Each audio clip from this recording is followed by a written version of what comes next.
Good afternoon. Thank you for taking the time to meet with me. I hear you have a question regarding fruits and vegetables. Let's see.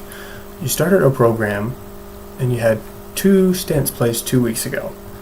I see you've set a few goals for our program, including reducing your BMI, getting your blood pressure into a normal range, and improving your waist to hip ratio. Those are some wonderful goals.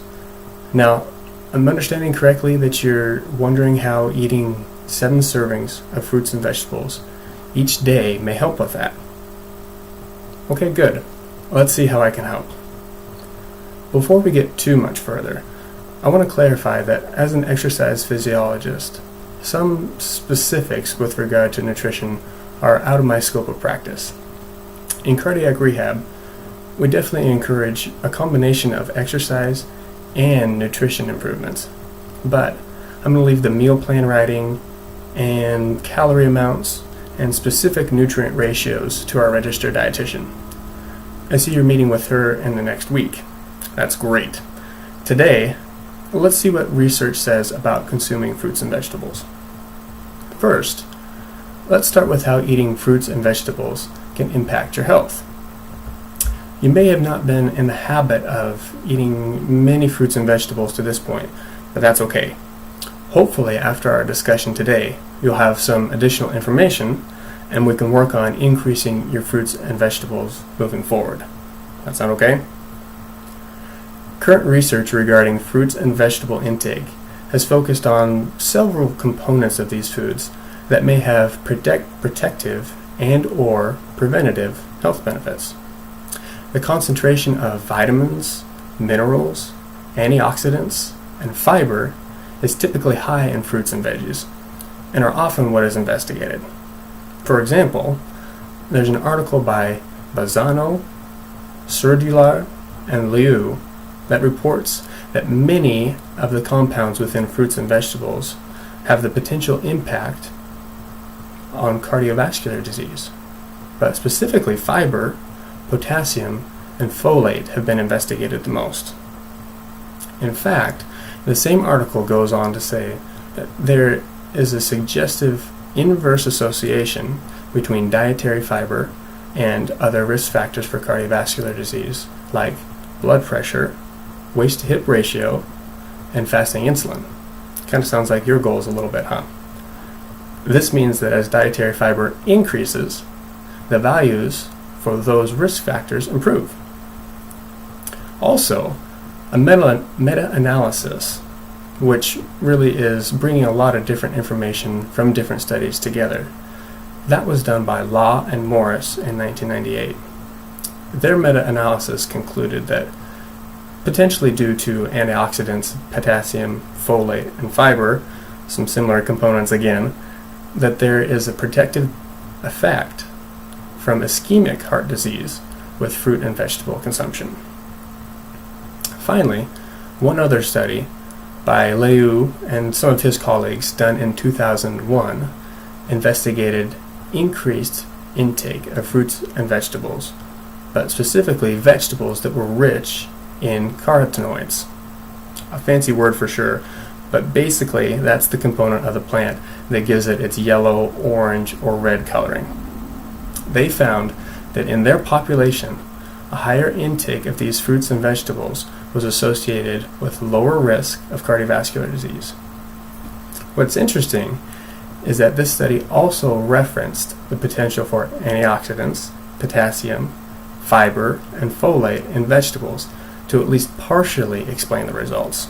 So again, we see some commonalities between these studies. Even with some wonderful conclusions reported, it is important to discuss some of the limitations of the current research. What is still unclear is if the benefits that are being seen in these studies is more due to the specific nutrients rather than the foods as a whole. Also, it's important to note that there is potential for confounding healthy lifestyle habits that are included with increased fruit and vegetable intake. Often, those that choose to eat in this way also choose to exercise more, to consume less saturated fat, and not to smoke. all of those things impact our cardiovascular health as well. So, with what we've talked about to this point, fruits and vegetables provide an increase in nutrients like antioxidants and fiber. So, the question then may be, how much should you be eating each day? So let's look at a recommendation from the CDC. So the Center for Disease Control suggests that adults who engage in less than 30 minutes of moderate physical activity daily should consume between 1.5 to 2 cup equivalents of fruit and 2 to 3 cups of vegetables each day. Since a half cup is considered a serving, the range is between 7 to 10 servings each day. So as we go forward, let's try to aim toward the lower end of that recommendation. So let's start with 7 and then we can move from there. So there's definitely many ways that you can go about including more fruits and more vegetables into your diet. But as much as you can, you want to keep it simple and you want to keep it as convenient as possible. So here are some of my favorite ways to include those fruits and vegetables. I like to include a morning smoothie.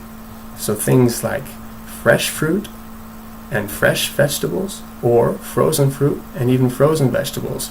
Some of my favorites can be things like bananas or nectarines or spinach. Really an easy way to get those in quickly, all in one really simple package. Another thing is to pre-portion some Ziploc baggies. So things like dried fruit, washed fruits or vegetables you can put in those baggies as well. Something like a homemade trail mix can be a wonderful option when you have a busy day. And things like a bowl of fruit and vegetables on the counter or in the fridge make grabbing a snack really easy. Because if you're like me, I know the last thing that I want to do when I'm busy and when I'm hungry is spend the time washing fruits and vegetables. I hope our conversation has been helpful. I'll check in with you in a couple weeks. Let's do a couple of days to see how things are going. And then we can just keep going from there. Just remember to give yourself some grace. So making these changes to the things that we eat takes time. Not every day will be perfect. Just like your exercise, we want to make small, consistent progress with the end goal of having lasting impact on your health. Does that sound okay? All right. Have a great day.